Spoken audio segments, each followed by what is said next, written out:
ወርቅ ለመግዛት አስበ ወደ ፒያሳ አቅንተሃል ወይንስ ለወደፊት ጥራቱን የጠበቀ ወርቅ በመግዛት ሀብትን ማከማቸት ትፈልጋለህ? ቆይ ይህ ካልሆነ ግን ሳታስበው ጥራት በጎደለው ወርቅ ወይም በተጋነነ ዋጋ ገንዘብን አየር ላይ ልታባክን ትችላለህ። ዛሬ የ2 ግራም ወርቅ የ18 እና በ21 በስንት እየተሸጠ ይገኛል የሚለው መረጃ ይዤላችሁ መጥቻለሁ። ሰላም ሰላም ተመልካች አድማጮቻችን፣ የዛሬው ዋና መረጃችን የሚያጠነጥነው በ2 ግራም ወርቅ ዛሬ የፒያሳ ገበያ ዋጋ ምን ይመስላል በሚለው ዙሪያ ነው። ቪዲዮን ታዲያ ቻናሉ ላይክ ማድረግ ከቻናላችን አዲስ ከሆናችሁ የደወል ምልክቷን በመጫን ሰብስክራይብ በማድረግ እንዲሁም አብራችሁን በመሆን ታበረታቱን ዘንድ በማክበር እንጋብዛለን። በፒያሳ የወርቅ ገበያ ዋጋ ላይ በከፍተኛ ልዩነት ያመጣል ተብሎ ብዙዎቹ አያስቡም። በእርግጥ ግን ይህ ያመጣል። የዛሬው የ2 ግራም ወርቅ የ18 እና የ24 አማካይ ዋጋ እንደሚከተለው እነግራችኋለሁ። 24 ካራት ወርቅ ሲባል ምን ማለት ነው ግን? ፒውር ጎልድ ማለት ነው። ሙሉ በሙሉ ንጽህና ያለው እንዲሁም ያልተደባለቀ ወርቅ ከሆነ ፍላጎታችሁ 24 ካራትን ምርጫችሁ አድርጉ። አብዛኛውን ጊዜ ይህ የ24 ካራቱ ለቁጠባና ለኢንቨስትመንት የሚሆን የወርቅ አሞሌ ወይም ባር ኮይን ሆኖም ያገለግላል። የዛሬው የ2 ግራም ዋጋ ከፍተኛ የገበያ ተፈላጊነት ያለው በመሆኑ በንጽህነቱ ምክንያት ከፍተኛ ዋጋን ይይዛል ማለት ነው። የ24 ካራትን ከፈለጋችሁ እጅግ በጣም ስም ያላቸው ትልልቅ የሆኑ ወርቅ ቤቶች በ4 ኪሎም በፒያሳም አሉ። እዛ ሄዶ መግዛት ይቻላል። ዛሬ ግን ዋጋውን የምነግራችሁ የ21 ካራቱን ይሆናል ማለት ነው። የዛሬው 2 ግራም እንደነገርኳችሁ ከፍተኛ በሆነ መልኩ የገበያ ተፈላጊነት ያለው በመሆኑ በጣም ብዙ ሰዎች ዋጋውን ይፈልጋሉ ማለት ነው። 18 ካራትም ከዚህ ባልተናነሰ 75% ንጹህ ወርቅ ነው። 25% ደግሞ ሌሎች ብረታ ብረቶች የተደባለቁበት ሲሆን ጠንካራ ለጌጣጌጥ በተለይ ደግሞ ለቀለበት፣ ለሀብል፣ ለእጅ ባንግል ለሚባለው በጣም ተመራጭ ነው። ባንግል ማለት የእጅ አምባር እንደማለት ነው። የዛሬው የ2 ግራም ዋጋ ታዲያ በ24 ካራት አንጻር ሲታይ ቅናሽ ያለውና ለዕለት ተዕለት አጠቃቀም እጅግ በጣም ተስማሚ ነው። አንድ የምነግራችሁ ነገር ግን አለ። እዚህ ጋር የወርቅ ዋጋ በየቀኑ አንዳንዴም ተርፎ በየሰዓቱ ሊለዋወጥ ይችላል። ይህንን የምታውቁት እንዴት ነው ከሆነ ወርልድ ፕራይስ ኢንዴክስ የሚባል ዓለም አቀፍ የሆነ የወርቅ ዋጋና መሸጫ አለ።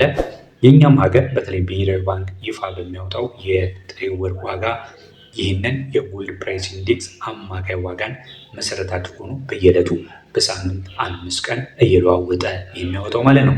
ከሳምንት 5 ቀን ውጭ ባሉት በቅዳሜና እሁድ ባሉት የገበያ ቀናቶች በጣም በዓለም አቀፍ ደረጃ ቅናሽ ያለበት ቀን ነው። በተጨማሪም ደግሞ ብሔራዊ ባንክም ዓርብ ዕለት የለጠፈውን ዋጋ ለቅዳሜም ለእሁድም ተግባራዊ ወይም ደግሞ ስራ ላይ እንዲውል የሚያደርግበት አግባብ አለ ማለት ነው። ወደ ገበያ ከመውጣታችሁ በፊት ግን የምነግራችሁ ነገር የውጭ ምንዛሬን መከታተል አለባችሁ። ዓለም አቀፍ የወርቅ ዋጋውን እንደምትከታተሉ ሁላ ዛሬ ምንዛሬ ስንት ገብቷል የሚለውን መከታተል እጅግ በጣም ወሳኝነት አለው። በተለይ እንደኛ በምንዛሬ ለምንጠቀም ሰዎች ቀጥተኛ የሆነ ግንኙነት ስላለው የወርቅ ዋጋ ከምንዛሬ ጋር የምንዛሬ ዋጋው ከፍ ባለ ቁጥር የብርን የመግዛት አቅም ከዛ አንጻር ስለሚዳከም እኛ በብር የምንገዛ ሰዎች ይፈታተነናል። በዶላር ስንገዛ ግን ያው በዶላር እንገዛለን። ነገር ግን ዶላር በዶላርነት የምትገዙ ከሆነ ዋጋው ወይም ቫሊዩ የመቀነስ አዝማሚያ አይኖሩም። ነገር ግን ደግሞ ለሀገር ውስጥ ሸማቾች ይህ እጅግ በጣም ወሳኝ ስለሆነ ዕለታዊ የምንዛሬ መረጃንም መከታተል አትርሱ። በዚህም ቻናል ላይ እንደዚህ አይነት መረጃዎች ስላሉ ያንን ተከታተሉ። ወርቅ ስትገዙ ማወቅ ያለባቸው ነገሮች እነግራችኋለሁ፣ ዋጋውንም እነግራችኋለሁ።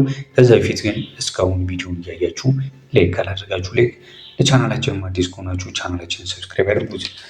ወርቅን ስትገዙ አንድ 4 ነጥቦች አሉ። ሁሌም የምነግራችሁ ነገር ነው። መጠንቀቅ ያለባችሁ ነገር የመጀመሪያው የካራት ማተም ስታምፕ አለው። ሁሉም ካራት 18ም ግዙ 24ም ግዙ 21ም ግዙ ከመግዛታችሁ በፊት በማጉሊያ መነጽር እንዲያሳያችሁ ጨምሮ መጠየቅ ግድ ይላችኋል ማለት ነው። ማንኛውም ህጋዊ የወርቅ ጌጣጌጥ የካራት መጠኑን ማሳየት አለበት። እናንተ ወርቅ ስለተባላችሁ ብቻ ወርቁን መግዛት የለባችሁም። ስለዚህ ትክክለኛ ሃልማርክ በዚህም ቻናል ሁሌ እነግራችኋለሁ። ለምሳሌ 18 ካራት ከሆነ 18 ኬ ወይም ደግሞ 750 ሚሊ ምልክት አለው። 24 ካራት ከሆነ ደግሞ 24 ኬ ወይም 999 የሚል ምልክት አለው። 21 ካራትም ከሆነ 21 ኬ ወይም ደግሞ 87.5 የሚል ወይም ደግሞ 875 የሚል ምልክት ስላለው ያንን ማተም ማየት ግድ ይላችኋል። ያንን በደንብ አረጋግጦ ሌላው ደግሞ ምንም እንኳን በጥሬው ወርቅ ዋጋ ላይ መደራደር ባትችሉ በሁለተኛ ደረጃ የስራ የእጅ ሜኪንግ ቻርጅ ላይ ዋጋን መደራደር እስከ ጥግ ድረስ ትችላላችሁ።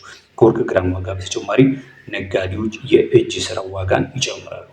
ከሱቅ ሱቅ ይለያያል። ስለዚህ በደንብ መደራደር፣ ምናልባት መደራደሩ ካላዋጣችሁ ደግሞ ሱቆችን በማቀየር ማወዳደር ትችላላችሁ ማለት ነው። ሁለተኛ የምነግራችሁ ነገር ነው። ሶስተኛ እና አራተኛን ከመንገሬ በፊት ግን የ21 ካራትን ዋጋ ልንገራችሁ። 21 ካራት የዛሬ ገበያ የተሰራው ሆኖ ማለት ነው በ29 ሺህ ብር ነው እየተሸጠ የሚገኘው። በአማካይ ዋጋ 29 ሺህ። የ2 ግራሙ ሲሆን ደግሞ በ58 ሺህ የኢትዮጵያ ብር 58 ሺህ የኢትዮጵያ ብር። ይህ እንግዲህ የ21 ካራቱ ዋጋ ነው ማለት ነው። የ18 ካራቱም በ23500 ወይም ደግሞ በ57 ማነው በ57 ሺህ ብር አካባቢ በ2 ግራም ሲሆን 23500 በግራም 2 ግራም ሲሆን 27 ሺህ እየተሸጠ ይገኛል። ይህ አማካይ ዋጋ ነው እንደነገርኳችሁ። ከዚህም በታችም በላይም ልታገኙ ትችላላችሁ። ነገር ግን የሚለያየው በምንድን ነው ብያችኋለሁ። የምትደራደሩ የእጅ ዋጋን መደራደር አለባችሁ። የእጅ ዋጋ ማለት እያንዳንዱ ወርቆቹ ላይ የምታዩት ዲዛይን ተመሳሳይ ስላልሆነ ያ ደግሞ ዋጋውን ከፍና ዝቅ ያድርጓል። በአማካይ ግን ዛሬ 21 ካራቱን በ29 ሺህ 18 ካራቱን ደግሞ በ23500 እስከ 24 ሺህ ባለው ብትገዙ አሪፍ ነው ማለት ነው። ወደ ሶስተኛው ማድረግ ስላለባችሁ ጥንቃቄ ወይም ወሳኝ ነገር ስንመለከት የመጀመሪያ ካራቱን አረጋግጡ። ሁለተኛው ዋጋ እስከ ጥግ ድረስ መደራደር አትርሱ። ሌላው ደግሞ መለኪያ ሚዛኑ ትክክለኝነት ማየት አለባችሁ። ሲጀምር ሚዛኑ ዲጂታል ከሆነ 0.0 ብሎ ካረጋገጣችሁ በኋላ ነው ማስመዘን ያለባችሁ ማለት ነው። በአራተኛ ደረጃ ደግሞ ህጋዊ ደረሰኝ መቀበል አትርሱ። በደብተር ላይ የገባው ደረሰኝ በዛ ደረሰኝ ላይ የወርቁ ግራም፣ የካራት መጠን፣ የዕለት ዋጋ፣ የሱቁ ማህተም በግልጽ የያዘ መሆን አለበት። ወደፊት ልትሸጡ የምትፈልጉ ዋስትና ስለሚሆናችሁ ማለት ነው። ወርቅ መግዛት እንግዲህ ለውበት ብቻ ሳይሆን ለነገም አስተማማኝ የሆነ ኢንቨስትመንት ነው። ስለዚህ በችኮላ ሳይሆን መረጃን መሰረት አድርጋችሁ በመገበያየት ሀብታችሁን ጠብቁ። እስኪ ንገሩኝ፣ እናንተ አብዛኛውን ጊዜ ለጌጣጌጥ የምትመርጡት 15 ካራትን ነው ወይስ ለቁጠባ 24 ካራትን? በክፍለ ከተማችሁ፣ በአካባቢያችሁ፣ ባላችሁበት ውጭ ሀገርም ከሆናችሁ የወርቅ ዋጋውስ ምን ይመስላል? አስተያየታችሁን ኮመንት ላይ ጻፉልኝ። የመረጃ ለወዳጅ ዘመድ እንዲደርስ በማድረግ ያረሳ መረጃችንን በዚያ በቃ። በያላችሁበት መልካም ጊዜ ነው።